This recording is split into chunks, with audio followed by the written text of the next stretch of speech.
அன்பார்ந்த சாஹிப் டாக்ஸ் ஊடக நண்பர்களுக்கு அன்பு வணக்கம். நான் உங்கள் அகமது சாஹிப். இன்றைக்கு நாடே எதிர்பார்த்து காத்து கொண்டிருந்த நிமிஷா பிரியா கேரள செவிலியர் அந்த யமனில் சிக்கிக்கிட்டு இருந்தாங்கள்ல, அவங்களுக்கு யமன் நாட்டில் மரண தண்டனை டெத் பெனால்ட்டி நிறுத்தி வைக்கப்பட்டிருக்கிறது. என்ன நிமிஷா பிரியா, அது யார், என்ன நடந்துச்சு என்பதை தெரிந்து கொள்வதற்கு முன்னால் இதற்கு முக்கிய பங்காற்றியது இந்திய அரசு, உள்துறை அமைச்சகம், வெளியுறவுத்துறை, இவங்க எல்லாம் முயன்றும் முடியாத ஒரு விஷயத்தை காந்தபுரம் அகமது முஸ்லியார், ஏபி அகமது முஸ்லியார்னு சொல்லக்கூடிய ஒரு மார்க்க அறிஞர் செய்திருக்கார். கேரளாவை சேர்ந்தவர். அவர் ஒரு முதியவர். அங்கே கேரளாவில் பிரபலமான ஒரு மார்க்க அறிஞர். அவர் மீது சில குற்றச்சாட்டுகளும் இருக்கிறது. அவருடைய ஃபத்வாக்களில், அவருடைய மார்க் அடிப்படை, இஸ்லாமிய மார்க் அடிப்படையான பேச்சுக்களில், சமீபத்தில் கூட மோடியோடு பாஜகவுடைய அந்த பிரச்சாரத்திலெல்லாம் கொஞ்சம் நெருக்கமாக போனார் அப்படிங்கிறலாம் சொன்னாங்க. அதுக்குடைய விமர்சனங்களுக்கு நாம் உள்ளே செல்ல வேண்டிய அவசியம் இல்லை. ஆனால் அவர் பெரிய முயற்சி எடுத்து இன்றைக்கு அந்த கேரளா நிமிஷா பிரியாவுக்கு மரண தண்டனை விதிப்பதை விட்டும் அந்த யமன் கவர்மெண்ட்டில் பேசி நிறுத்தி வைத்திருக்கிறார் என்று சொல்லி கேரளாவுடைய ஊடகங்கள் அகமது முஸ்லியார் மௌலவி அவர்களை புகழ்ந்து தள்ளி கொண்டிருக்கிறது. இது ஒரு செய்தி. நிமிஷா பிரியா மேட்ரு என்ன அப்படிங்கிறத நம்ம சுருக்கமாக பார்ப்போம். ஒரு 35 வயதான நிமிஷா பிரியா, அவங்க பாலக்காடு கேரளாவை சேர்ந்தவர். அவர் யமன் தேசத்துக்கு யமனுடைய கேபிட்டல் சனாவுக்கு செல்கிறார் 2008.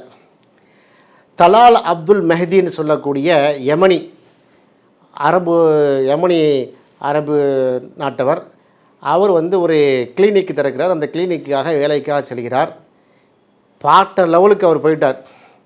2017 அவர் சென்ற பிறகு 9 ஆண்டு காலம் அவர் வேலை செய்த பிறகு அவங்க என்ன செய்கிறாங்கன்னா, ஒரு குற்றச்சாட்டு வருகிறது. சம்பந்தப்பட்ட அந்த நிமிஷா பிரியா நர்ஸுக்கு ப்ரொலாங்டு ஃபிசிக்கலி செக்ஸுவல் அப்யூஸ், அவர் பாலியல் வன்கொடுமை உட்படுத்தப்படுகிறார் என்கிற குற்றச்சாட்டு. இந்த குற்றச்சாட்டு எந்தளவுக்கு உண்மை பொய் என்பது நமக்கு முழுமையான விவரம் இல்லை. அவங்க நிமிஷா பிரியா தரப்புலேருந்து குற்றச்சாட்டு சுமத்துறாங்க, எங்களுக்கு கடுமையான பாலியல் வன்கொடுமை பண்ணாங்க அப்படின்னு. அது மட்டும் இல்லாமல் அந்த நிமிஷாவுடைய அந்த பாஸ்போர்ட்டை முடக்கி வைக்குது எது யமனுடைய நாடு.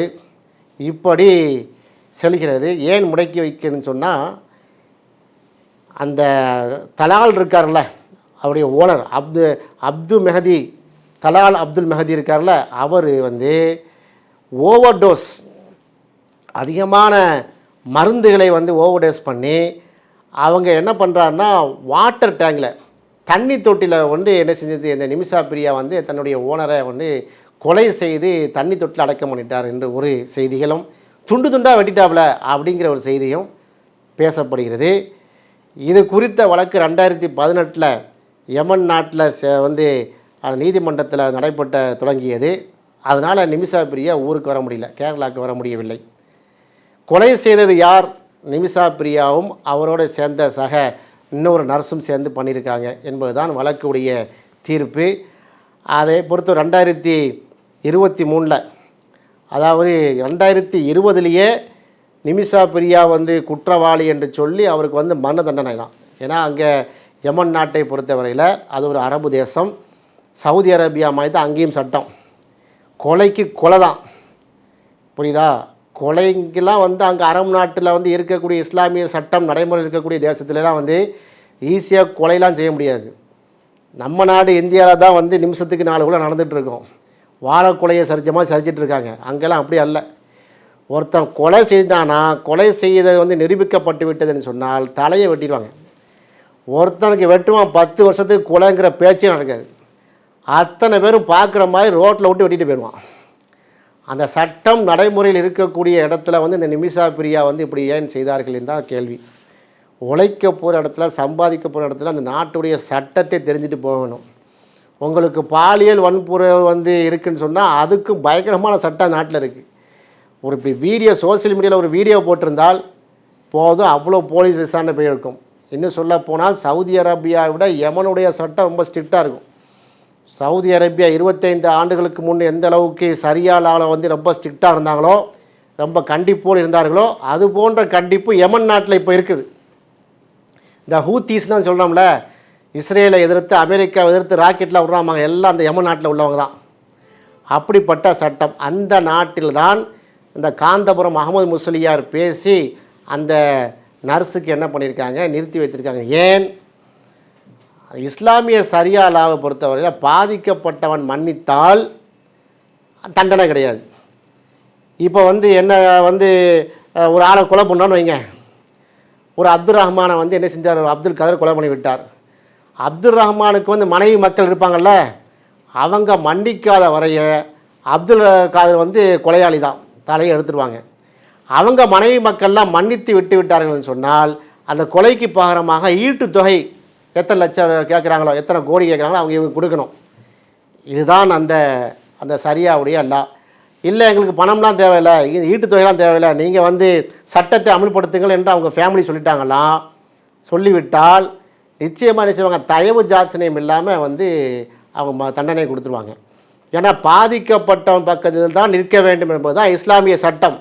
அந்த சட்டத்தின் அடிப்படையில் அவங்க என்ன செஞ்சுருக்காங்க, இங்கே மிடில் ஈஸ்ட் அத்தாரிட்டியில் எம்பசியில் சனாலைலாம் வந்து நிறைய பேசி பார்த்தாங்க இந்தியன் கவர்மெண்ட். அவங்க தெளிவாக சொல்லிட்டாங்க, நீ எந்த கவர்மெண்ட்டையும் பேசி, நீ வந்து டொனால்டு ட்ரம்பே வந்து கூட்டு பேசி, பாதிக்கப்பட்ட தலால் அப்துல் அவருடைய ஒய்ஃப் என்ன சொல்கிறாங்க, அவருடைய குடும்பம் என்ன சொல்லுது, தலால் அப்துல் மெஹதியுடைய குடும்பத்தினுடைய அந்த ஸ்டேட்மெண்ட்டை வச்சு தான் அப்படின்னு சொல்லிட்டாங்க. அப்போ இவருக்கு என்ன கேட்குறாங்கன்னா, 3 கோடி ரூபா இழப்பு தொகை தாங்க, நாங்கள் மன்னித்து விட்டு விடுறோம். ஏன்னா அவங்களுக்கு இல்லை பெண் பிள்ளைகள்லாம் இருக்கிறது, அவரை வைத்து தான் அந்த குடும்பமே வந்து என்ன செஞ்சுருக்கு, ரன் ஆகிருக்கிறது. அப்போ அதுக்கெல்லாம் என்ன செய்யணும், செட்டில் பண்ணணும்னு சொல்லி அங்கே இருக்கக்கூடிய மார்க்கறிஞர்லாம் பேசி என்ன பண்ணுறாங்க, அவங்க நெருக்கமானவர்கள்லாம் பேசி அவர் வந்து ஒரு டிப்ளமேட்டிக் வேலை செய்கிறாங்க. பிளட் மணின்னு பேர். அண்டர் அந்த லாவை பொறுத்தவரையில் பிளட் மணி வந்து வேணும், விக்டிம் ஃபேமிலிக்கு நெகோசியேஷன் பண்ணி ஃபஸ்ட்டு பேமெண்ட்டாக 33 லட்ச ரூபா கொடுத்து, யார் இந்த save Nimisha Priya international action கவுன்சில்னு சொல்லி 2020 ஃபார்ம் பண்ணி இந்தியாவுடைய அட்வொகேட்டில் என்ன செஞ்சாங்க, பணம் போட்டு பண்ணாங்க. நான் என்ன கேட்குறேன், இது ஒரு பெரிய ஒரு வெற்றி போலவும் நிமிஷாவுக்கு வந்து மரண தண்டனை நிப்பாட்டி வச்சுட்டாங்கிறது அப்படி சொல்கிறாங்க. இது வந்து பெரிய வெற்றியோ அதான் இல்லை, தப்பு செய்தவன் தண்டிக்கப்பட வேண்டும் என்பது அந்த நாட்டுடைய சட்டம். அந்த நாட்டு சட்டத்தை தெரியாமல் இவங்க போய் மாட்டி இந்தியாவுடைய பேருக்கு கேவலம் இது. இதில் நமக்கு வந்து தாய் நாட்டை நேசிக்கிறோம் அப்படிலாம் எழுதுறாங்க. தாய் நாட்டை நேசிக்கிற ரைட்டு, அதுக்கு நிமிஷா பிரியா இருக்குது. அப்போ நிமிஷா பிரியா வந்து அந்நிய நாட்டுக்கு சென்று அந்த நாட்டுடைய பிரஜையை கொலை செய்தது சரியா? நம்ம வீட்டில் ஒரு இன்னொரு நாட்டுக்கான வேலைக்கு வைக்கிறோம், நம்ம வந்து கொலை செய்கிறோம், அதை நம்ம எப்படி ஒத்துக்குவோம்? அப்படி நின்று பாருங்கள், அவர் கொலை செய்தார் என்று நிமிஷாவே ஒத்துக்கிட்டார், வழக்கு விசாரணையில் ப்ரூவ் பண்ணப்பட்டு விட்டது. அந்த நிலையிலும் இந்தியா எம்பி ரிலீஜியஸ் லீடர்ஸ் எல்லாருமே ஹியூமன் ரைட்ஸ் பாடிஸ் எல்லாமே என்ன செஞ்சாங்களாம், இதை வந்து இதுக்கு அப்பீல் பண்ணாங்க என்று சொல்லி ஜூலை 15 இன்றைக்கி என்ன செஞ்சுருக்காங்கன்னா, இன்றைக்கி அவர் தலையை வெட்டுறது, மரண தண்டனை கொடுக்குறது டிலே பண்ணியிருக்காங்க. கேன்சல் பண்ணலை, டிலே பண்ணியிருக்காங்க. சரி, நீ என்ன சொல்ல வரீங்க, 3 கோடி ரூபா அவங்க வந்து கேட்குறாங்க, நீ கொடுத்து விஷயத்தை முடிக்கிறீங்களா அப்படிங்கிற மாதிரியான ஒரு பேச்சுவார்த்தை நடந்திருக்கிறது. Final settlement of blood money, victims family must contest to drop charges. நீங்கள் காசு கொடுத்தவொடனே அவங்க காசுக்கு விலை போகிறது இல்லை, அதே மாதிரி பல கோடி ரூபா அவங்களுக்கு கொடுப்பாங்க அவங்க நாட்டுக்காரங்க, நீங்கள் தான் கொடுத்து வாழணும் இல்லை. அப்போ அதையெல்லாம் இருக்கிறது, அந்த சம்மந்தப்பட்ட அந்த ஃபேமிலி மனம் வந்து உங்களை மன்னிக்கணும், இப்படியெல்லாம் வந்து இருக்கிறது. இதுக்கு மத்தியில் தான் the case highlights India's proactive yet constrained diplomatic intervention in conflict zone. இது என்ன மாதிரியான வார்த்தை இது? இந்தியாவுடைய டிப்ளமேசி வந்து கான்ஃப்ளிக்ட் ஜோனில் வந்து பயங்கரமாக பண்ணுறாங்களா? இப்படி தான் நீங்கள் கோடி மீடியா எழுதுறீங்க. சரி, நிமிஷா பிரியா இருக்கட்டும், நம்ம நாட்டில் நடக்கிற கொலைக்கு என்ன செய்ய சொல்கிறீங்க? நம்ம நாட்டில் வந்து பெண்களுக்கு வந்து பாலியல் வன்புணர்வுக்கு என்னென்னு சொல்கிறீங்க? அணுதினமும் வந்து கதறி கொண்டிருக்கிறார்களே பெண்கள் வந்து நிர்வாணமாக்கப்படுகிறார்கள், பாலியல் வன்புணர்வுக்கு உள்ளாக்கப்பட்டு கொண்டே இருக்கிறார்களே, மணிக்கு மணி நிமிஷத்துக்கு நிமிஷம். நீங்கள் யமன் தேசத்தில் போய் நிமிஷா பிரியாவை காப்பாற்ற போனவங்க எங்கள் குக்கி இனத்து பெண்கள் மணிப்பூருக்கு நீங்கள் இன்னும் பிரதமர் செல்லவே இல்லையே, கரடியாக கத்திட்டு இருக்கோம் 1.5 வருஷமாக. பட்டப்பகலில் வெட்ட வெளிச்சத்தில் குக்கியின பெண்களை நிர்வாணப்படுத்தி பாலியல் வன்குண புறவுக்கு உள்ளாக்கப்பட்டார்களே, கொன்று குவிக்கப்பட்டார்களே, எங்கே போனீங்க? இப்போ அந்த கவுன்சில்லாம் எங்கே போனீங்க? நிமிஷா பிரியா காப்பாற்றப்பட்டார். அது சரியாக தப்பாக ஒரு பக்கம் இருக்கட்டும். நம்ம நாட்டு பெண்களுக்கு என்னையா சொல்கிறீங்க?